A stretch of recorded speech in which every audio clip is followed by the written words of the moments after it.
changes because he looks like Tom Cruise. He becomes the man he never liked.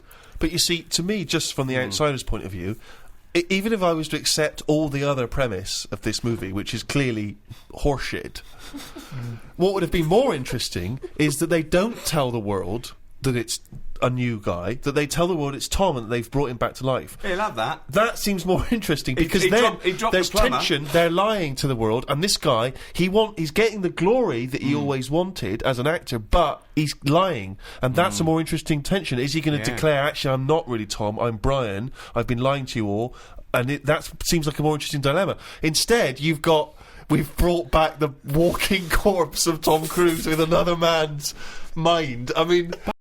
Yeah. No, but you do want to see that. I think a lot of people would just want to see it for that morbid factor of, my God. Yeah, but this is...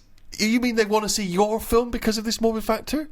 Yeah, this is a fiction. This is a fiction. This didn't really happen.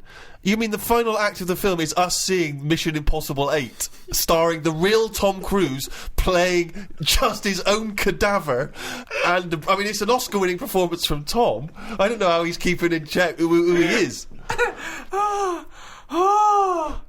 What's his girlfriend think of this? Who's? Brian's. She's loving it, isn't she? Because she always liked Tom Cruise. She's over What the did moon. Brian look like, just out of interest? He's just sort of an older looking... Well, who would play him? Who would play him in this film? Probably... It's got to be American. I'm not that... what's his name? The bloke who was in Cheers, probably. Ted Danson. Ted Danson.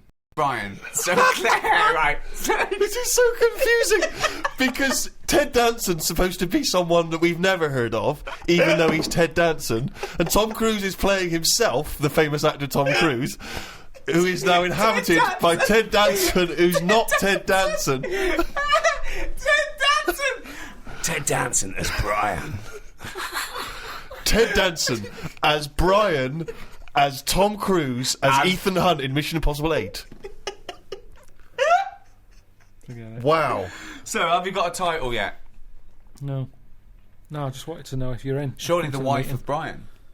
The wife of Brian. Who's played Claire? I'm up for you. You know, that's why I've come to you. I thought There's you'd an know. obvious suggestion. Rebecca De Mornay. Okay. Yeah. She is so hot after The Love of a Brain or whatever it was called.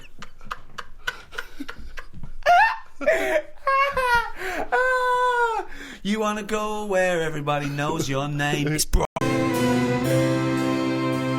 Well, that's about it for this special free guide to in aid of Red Nose Day, Comic Relief. If you have enjoyed this, or even if you haven't, please make Bonobos.com. That's BONOBOS.com. Get 20% off on us. That's right, 20% off. In addition to the free shipping, in addition to the amazing your style game, thanks to How Did This Get Made. Go to Bonobos.com. Use the offer code HOW. That's HOW. That's how you get the 20% off. Do it. Look good. Feel good. Be good. Bonobos. Not a music video and not yet a movie. We saw Crossroads, so you know what that means. Now it's time for How Did This Get Made? We're gonna have a good time, celebrate some failure, not just be a hater, cause you know you wonder, how did this get made? Let's wallow in the mediocrity of subpar art. Perhaps we'll find the answer to the question, how did this get made? Hello, people of Earth, and welcome to How Did This Get Made? I am your host, Paul Scheer, joined by my co-host, Jason Mantzoukas. How are you, Jason? Terrific, Paul! And June Diane, I'm sorry here. How do I pronounce this? Raphael. June Diane Raphael. How are you, Jane? June. I'm doing fine, thank you. Great. We are joined by a very special guest today. You know him from his podcast, which I've been on, and I actually listened to. Welcome, Jeff Rubin, here to the show. Hello. Hello. Welcome, Jeff. The podcast is also called the Jeff Rubin Show. So let's talk Crossroads 2002. Oof. We agreed that this is not the Ralph Macchio version. Oof. Like a one-word review for this movie is oof. I love bad movies, but I've never, I had to watch this last night, and I've never really just, watched one by myself before. Usually it's, kind of a Welcome social to our activity. nightmare. It was something. It was... This movie is really interesting because Are you sure about that? Yeah, I'm gonna go out. Is it interesting because this is the only movie where Zoe Saldana uses an umlaut over her name? Maybe. When I realized it was Zoe Saldana, I lost my fucking mind. Too. I was like, what? By the way, I actually liked her in this movie. I thought she was great. You know, as was Taryn Manning. Yeah. That's who I was more excited to see. Nope. And I'm willing to stand behind that. I think everyone in the movie is at least fine, with the exception of Britney Spears. Well, I think for a non-actress, she's. I don't have. Really? I'm actually agreeing with June. I don't think that she's overtly bad. Right? I mean, I agree that other people could be better, starring and carrying a most. What is it about her that she's flat? She was so flat, and not in the breast area because they made every 10 minutes every opportunity she's in a bra, or every opportunity they could she's close to naked. Yeah, she was just very flat and very kind of one note. I thought it's not entirely her fault. Like it is. A really boring character with there's nothing. She has no problem. She's a nerdy girl who's a virgin. She's a valedictorian. Valedictorian, yeah. It's like when Denise Richards was the nuclear physicist in that James Bond movie. Britney Spears is the valedictorian. Jones. Oh, by the way, here's an interesting fact about this movie. All right, so obviously this movie is about Britney Spears and her two childhood friends going on a road trip to enter a singing contest. Obviously. Well, and among other things. There's a lot. Oh, yeah. Well, maybe I should reveal this. They learned some lessons on the road. Yeah. I should actually reveal this fact. Objectives. I'm going to reveal now later because I don't want to get too far ahead of ourselves. Okay. And just say that Shonda Rhimes of Scandal wrote this movie. Shonda Rhimes of Grey's Anatomy? Yeah. Shonda Rhimes of Private Practice? Yes. That Shonda Rhimes? Yes. Huh. Interesting. It's interesting because this movie is... Did Grey's Anatomy exist at that point? No. 2002. No. I looked this up. It did not. It did not. Okay. Grey's Anatomy, I think, is 2005, and this is 2002. Yes. Something like that. Got it. Somebody was like, you know what? We're going to do a hospital drama. Get me that girl that wrote Crossroads. Maybe it was more like write Crossroads and we'll let you make a TV show. Yeah, you can do whatever you want. But I mean, it's darker than I imagined it to be. Like in my mind, it gets into real Saturday Night Fever territory at the end. Yeah, and it's weird because I remember the ads for it, and like I'd always assumed it was just like this bubblegum Britney Spears movie, and it is so dark and not fun at all. I would also like the three friends, like the cover of the poster, like they're all arm in arm, and they're like kind of laughing and like 45 minutes to an hour. Well, they into hate the movie. each other from.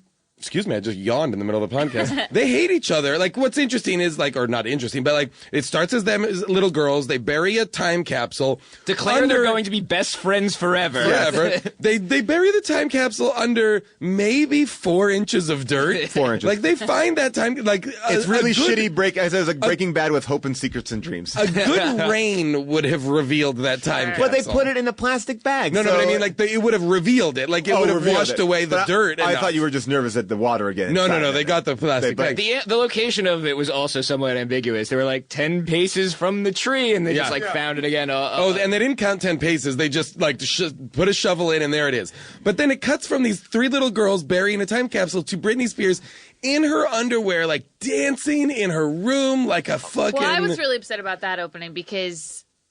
That was such a ripoff of Adventures in Babysitting. That's exactly what I thought, but it was like it was a sexier, weirder version of it. The Adventures in Babysitting opening is, like, when I saw that changed my life. I mean, I was like, there's nothing better than this opening.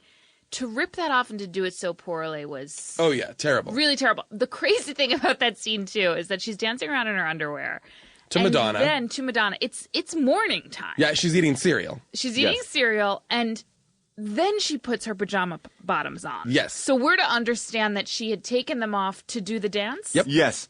So that you could, and the way, by the way, the way she puts her pajama bottoms on is not to stand and put them in one leg at a time. It's to get up on her bed, it's really strange. Lean back, put her legs in the air like a baby that needs to have her bump, to have her diaper changed, to have her butt wiped, and she puts them on that way, so you get a full crotch shot, like camel toe shot. Yeah. This movie, I just wrote down at one point virgin whore. Virgin whore. I wrote down virgin nerd. But wasn't that Britney Spears' image? That was her Britney thing? Spears', yeah, exactly. The virgin whore. Exactly, and guarantee you just made for dudes to jerk off to. There was nothing in this movie I feel why like. Why was it so dark at the end? Oh boy, because really they were dark. going for something else. Yeah. I mean, I think It took think a this is real probably left what turn. happened. Well, I think the script probably existed in Well, and of itself. I know and this. then it became. I have a. All right, well, go ahead. All right, well, go ahead. He's like, well, No, in my mind, the script already existed, and it was probably a darker, more interesting script. And then once Britney Spears was like a huge star and attached herself to the project, it became what we just saw. Now I will tell you what actually happened, which is Britney Spears' story by credit created this story. That explains so much. And this is what it is. There's about 3 friends, and one of them is pregnant. Okay, and one of them is pregnant, and Britney Spears wanted to play the girl who, I guess we're gonna get into it, so I gotta reveal it now. The girl who was raped and now is pregnant. Yes, So Taryn Britney- Manning's part. The rape is revealed Act 2 somewhere. Yes, Yeah. in the middle of that. Oh, you mean during the Heavy Secrets montage? Yes. Oh my Where God, that was each of everyone. the 3 girls in different locations in different sets of pajamas reveals super fucking heavy stuff. while different eating time. ice cream Yeah. and yeah. And one of them's at night, and then it cuts to them like by the pool Yes. during the day, and it's They like, have pulled they just an been doing this all-nighter. all Yeah. night? All night secret party. So basically, So yeah. Britney wanted to play the Taryn Manning part. Yes, it was written for Britney to play the Taryn Manning part because she felt like that's what she could identify with. Then she was told she could not play that part, which makes so much sense because Taryn Manning wants to become a pop star.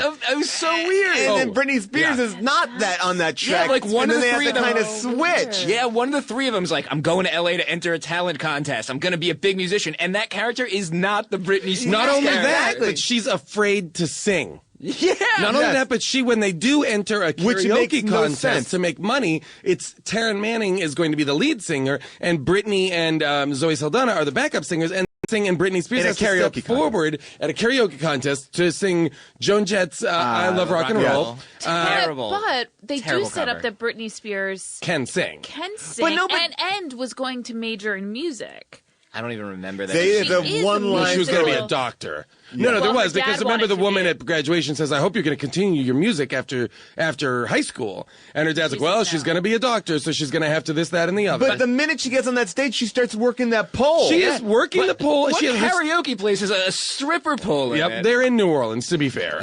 I mean, also going back to the graduation, there's a scene, the scene where she's getting dressed, and then her father, played by Dan Aykroyd, Yes, by the doing way. like kind of like a riff on his My Girl father a Right? little bit. Oh, I Yeah, didn't like think of that, yeah. sad father who's been left. I felt like this was an alternate world version of Nothing But Trouble? of John Mahoney and Diane and Ione Skye in Say Anything, like single dad, yeah. single overprotective dad, and valedictorian smart girl daughter who never. This movie is Yeah. just Say Anything told from Diane Lord's perspective. Diane Lord? No, it's Ione Skye. Yeah, no, but that's her character's name. I think is. Oh, you're right. What's Yeah. his name? Yeah, because anyway, blah, blah, blah. But, like, he's so overprotective of her, and then she runs away, and she's a bad girl, but she's not at all a bad girl. She's like a really good valedictorian girl, but when she gets on the stage, she starts working the pole Yeah. like a whore. Again, back to your virgin horror.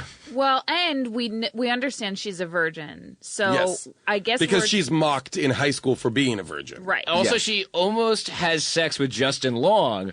Who's her chemistry partner. And here's the crazy thing I have to ask about that scene. So she comes out of the bathroom. It's prom night. Graduation and prom are on the same night. Sure. Okay? Diane Sure. Court. Everybody, it's Diane Diane Court. Got it. Apologies. Graduation and prom are on the same night. They've never hooked up before, ever. Like, never No, they kissed, are. never nothing. They appear to be boyfriend and girlfriend, but then it's revealed that they are just lab partners. Was published in the British Medical Journal. Dr. Azoanye was subsequently contacted by numerous other psychiatrists who had treated patients with similar miraculous experiences. These doctors feared for their careers if they went public with cases that defied all conventional medical explanation. The doctors quoted here as saying, "Can you imagine what would happen if they told their clinical team that a patient had been possessed by demons? They'd be laughed out of court."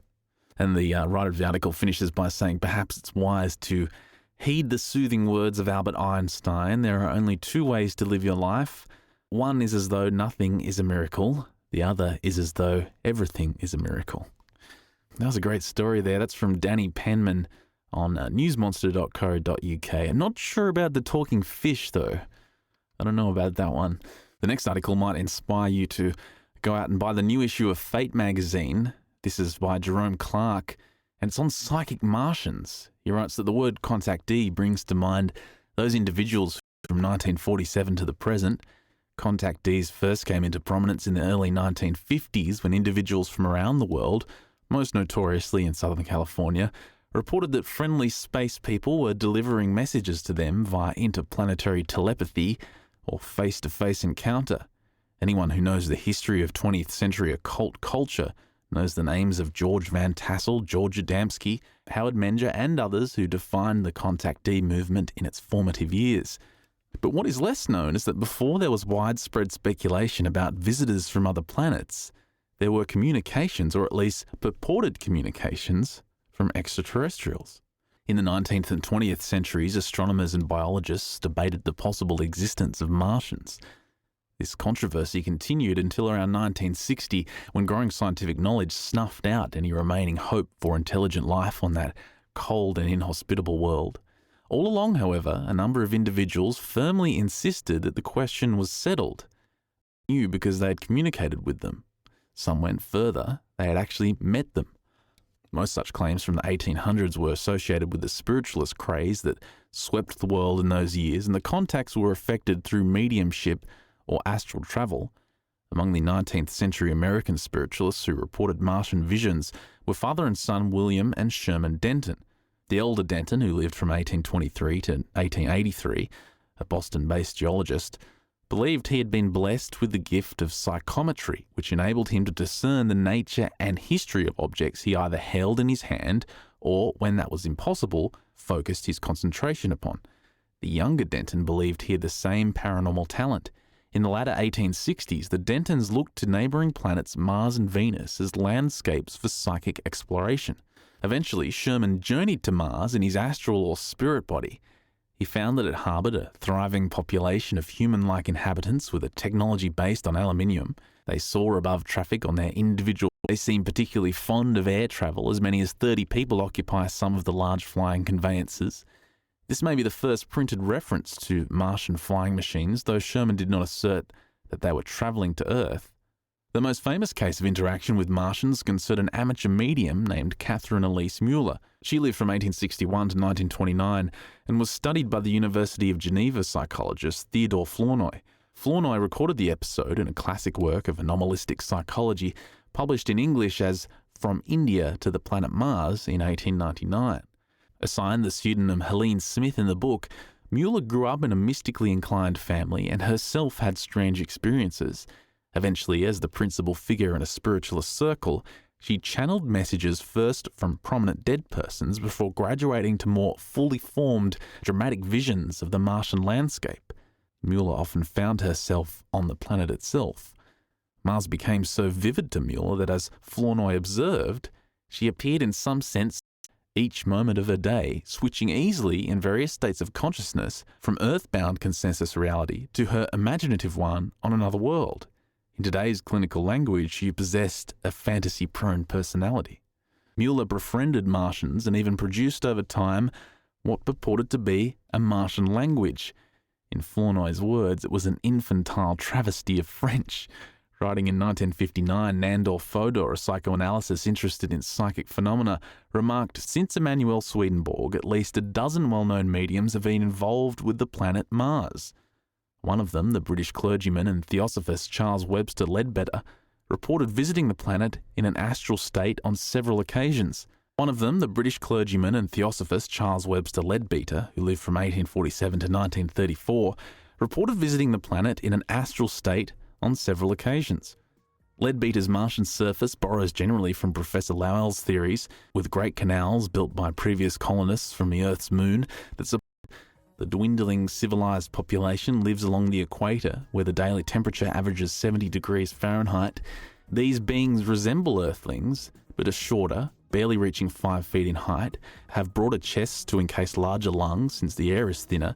Scattered bands of savages live elsewhere in less hospitable regions of the planet. Most educated Martians, wrote Leadbeater, have yellow hair and blue or violet eyes, are somewhat Norwegian in appearance. They dress colourfully and have a particular fondness for flower gardens. Mechanical devices and trained animals do most of the work, allowing Martians to live long, disease-free lives of leisure under an autocratic monarchy and communistic social order. Martians, or the bulk of them, adhere to a strictly materialist philosophy. So that's just a snippet of the article Psychic Martians by Jerome Clark in the new April edition of Fate magazine. It should be available now. You can find it at fatemag.com. We're going to take a quick break now, and when we come back, we have a new interview at earthfiles.com, which could possibly be a new drone sighting. Don't go away.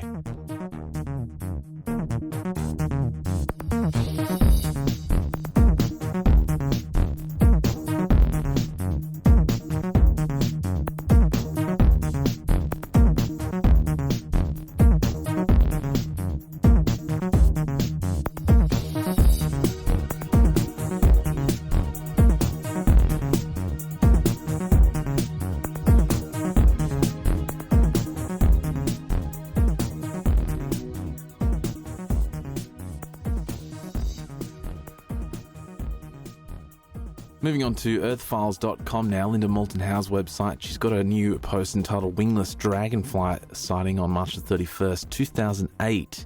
She's writing about the video that's been circulating recently. Most of you are probably familiar with it, the CGI music video, which uses the correct documents and the drone in a cool video.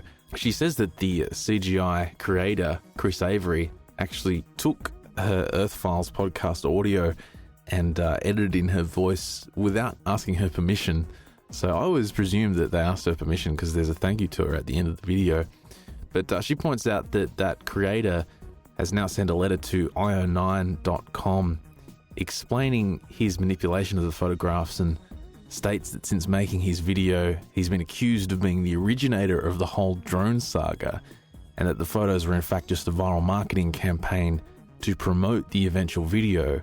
He says this is definitely not the truth. He's got a reprint of the letter he sent on earthfiles.com here. But Linda writes, what is the truth is that a dozen people came forward to me to describe a dragonfly body-shaped aerial craft each had seen. Their reports span a timeline of 20 years from 1987 up to mid-November 2007, including California, Louisiana, Arizona, Alabama, Arkansas, and Oklahoma. Dragonfly aerial craft eyewitness has emerged. A sighting as recently as Monday, March the 31st, 2008, the two private investigators who were hired by an international group to track down dragonfly drone witnesses in the US talked with me on Tuesday evening. One of those PIs was Tom Davis, and she says that Tom told her he met with a new eyewitness named Cam in Scotts Valley, and apparently Tom asked Cam if she would talk with Linda in a taped interview for Earth Files and Dreamland, Struber's internet radio, and she agreed. And her sighting was at 10:15 a.m. on Monday, March the 31st, 2008, when she was working in her kitchen while her boyfriend Jeff was doing yard work outside. I'll only read a little bit of the transcript here, but definitely go to earthfiles.com and check out Linda's podcast if you want to get the full story. But this witness basically says she was getting breakfast ready in the morning. She said, I have a pan rack that hangs from my kitchen ceiling. Up above my pan rack are two big skylights. I was in the process of getting ready to reach up and I caught some movement up in the skylight. She said, we live right under a flight path. We have a lot of airlines that go over, and at first I thought that might have been what it was, but it looked a little smaller than a commercial plane. I know they're up around 30,000 to 40,000 feet. This thing was lower than that, and I thought maybe it was a military jet. Then all of a sudden I started realizing, wait a minute, there are no wings, no sound, and we had the windows open and the door was open. We should have been able to hear something because you can hear planes in the kitchen. And then I realized that it had this huge long nose on the front of it. So it had this really long nose and the body had a round shape. I saw a little bit of what I thought could have been a tail, another round shape, but I had my hands up trying to figure out how long this thing was. And she continues to say, later I saw the 2007 Dragonfly drone pictures that showed spiky appendages coming off it. I didn't see that, but I'm thinking it's because it was so high that I couldn't see it. She says, as soon as I saw all this, I went running out the front door to yell to my boyfriend Jeff to look up a thing in the sky. But by the time I got outside, it still should have been there like planes are, but it was gone. I don't know where it went. But the path it was taking, we still should have been able to see it by the time I went outside because it wasn't going tremendously fast. We should have been able to see it somewhere in the sky. By the time I got to the front door, it was just gone. And it was so odd that there was absolutely no sound at all. So again, that's from earthfiles.com. Linda asked quite a few questions here, so check out the Earthfiles podcast for more. But right at the end of the article, it's interesting because Linda has a map on the site and she's basically plotted the locations where people claim to have seen or photographed the Dragonfly aerial drone in California. She says it's from Big Basin's Redwood State Park in Saratoga to Scotts Valley in Capitola, and then going east to the Yosemite National Park and the Sequoia National Park. She points out that directly to the east of the parks is the China Lake Naval Weapons Research Base, and she adds that further south near the Northridge Mall, a suburb of LA, last year saw a green glowing aerial object shaped like a horseshoe crab with a long tail. So if these things are flying around there, I wonder if the Navy is involved. She points out that the Naval Air Weapons Station at China Lake is the home of the Naval Air Warfare Center Weapons Division, and it's where the Navy and the Marine Corps have developed or tested nearly every significant airborne weapon system in the past 5 decades. So it's a pretty interesting link she's made there, and also on the Earthfiles website, the witness has done sketches of the craft, and it does look fairly similar to what we've seen in the drone photos.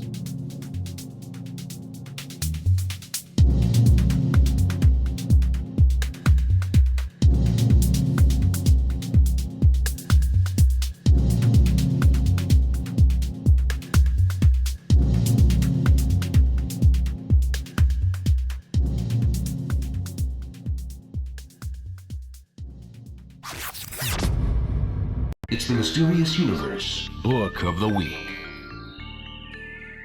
This is a new segment I wanted to try out, having a book of the week. I'm reading quite a lot now, so I think it'd be handy to review some of the books that I'm going through for you guys. Actually, this should be called Mind Shots Book of the Week since we're on Mind Shots, but anyway, you get the picture.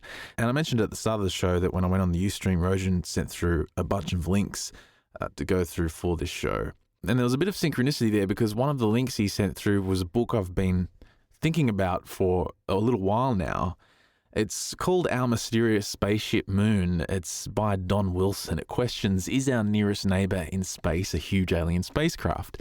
And the reason I've been thinking about this is because last time I was travelling around Europe, I remember we were catching a late night train, like an overnight train.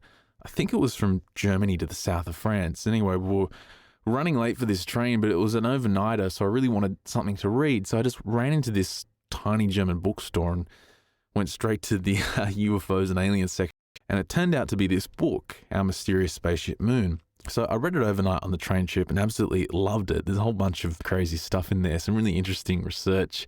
I'm sure a lot of this info has been crushed by skeptics. The dwindling civilized population lives along the equator, where the daily temperature averages 70 degrees Fahrenheit. These beings resemble Earthlings, but are shorter, barely reaching 5 feet in height, communistic social order. Martians, or the bulk of them, adhere to a strictly materialist philosophy. 6-mile crater, which he named Lynn. Its depth was estimated by the scientists to be 1,200 feet. And this German astronomer made hundreds of maps of the moon over many years. As he recorded his observations, he saw this crater gradually disappear. Today, Lynn is just a tiny bright spot with little depth, a small pit surrounded by whitish objects. Further on, he writes, near the crater Bert is an object shaped like a sword, and a geometric object shaped like a cross is in the lunar crater Eratosthenes. In the lunar crater Gazendi are angular lines, not 7 spots in the shape of the Greek capital Gamma. On page 24, Wilson writes, in 1935, 2 scientists named Vanderpoel and Stormer detected radio signals on and around the moon. Marconi and Tesla also reported flashing lunar lights. In 1956, Ohio University reported, along with observations around the world, a code-like radio chatter from the moon. And in October 1958, American, Soviet and British astronomers detected something speeding toward the moon at better than 25,000 miles per hour. They not only saw the strange object, they heard it emitting radio signals that no one could interpret. On page 26 and 27, he writes, the first astronaut to definitely see a UFO while in orbit was Major Gordon Cooper during the Marathon Mercury flight mission of 21 orbits in Faith 7 on May the 15th, 1963. While making his fourth pass over Hawaii, Cooper claims he heard weird voice transmissions which he called an unintelligible foreign language. Tapes later proved that the sounds were on the planet, but those of a tongue completely alien to Earth. Although language experts for NASA have replayed those tapes over and over, they simply have not been able to analyse it. And on his final orbit of Earth while over the tracking station near Perth, Australia, the astronaut sighted a weird-looking object approaching him. This UFO was also seen by over 200 people at the tracking station. On page 48, Wilson writes, it was presumably when the two moonwalkers, Aldrin and Armstrong, were making the rounds some distance from the lunar effect module that Armstrong clutched Aldrin's arm excitedly and exclaimed, "What was it? What the hell was it? That's all I want to know." There followed further snatches of gasping interchanges between the two astronauts, with Mission Control chiming in frantically, saying, "What's there? Malfunction." Mission Control calling Apollo 11, Apollo 11.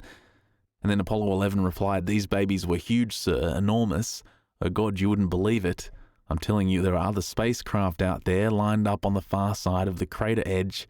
They're on the moon watching us." I wonder where that came from. Was that where the ham radio operators supposedly heard that exchange? I can't remember how in-depth these references were in this book.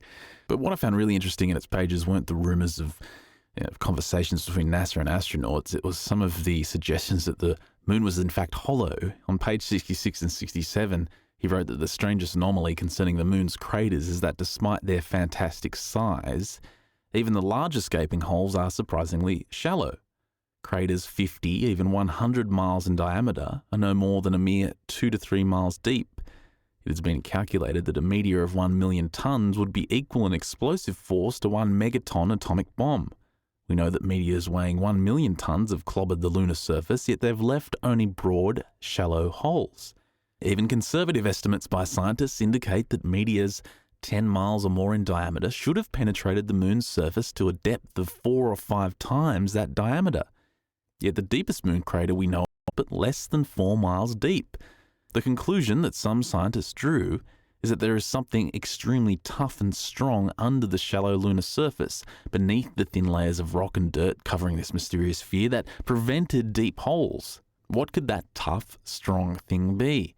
Further on page 72, he writes, in 1962, Dr. Gordon MacDonald, a leading scientist at NASA, published a report in the July issue of Astronautics. In it, he stated that, according to an analysis of the moon's motion, it appears that the moon is hollow. He said if the astronomical data are reduced, it is found that the data requires that the interior of the moon be less dense than the outer parts. Indeed, it would seem that the moon is more like a hollow than a homogeneous sphere. On page 79 and 80, he writes, now let us consider the chemical peculiarities of the lunar rock. Upon analysis, American scientists have found chromium, titanium, and zirconium in it. These are all metals with refractory, mechanically strong, and anti-corrosive properties, a resistance to heat, and the ability to stand up to means of aggression, and could be used on Earth for linings for electrical furnaces. If a material has to be devised to protect a giant artificial satellite from the unfavourable effects of temperature from cosmic radiation and meteorite bombardment, the experts would probably have it hit upon precisely these metals. On page 92, he says the oldest rocks found on planet Earth have been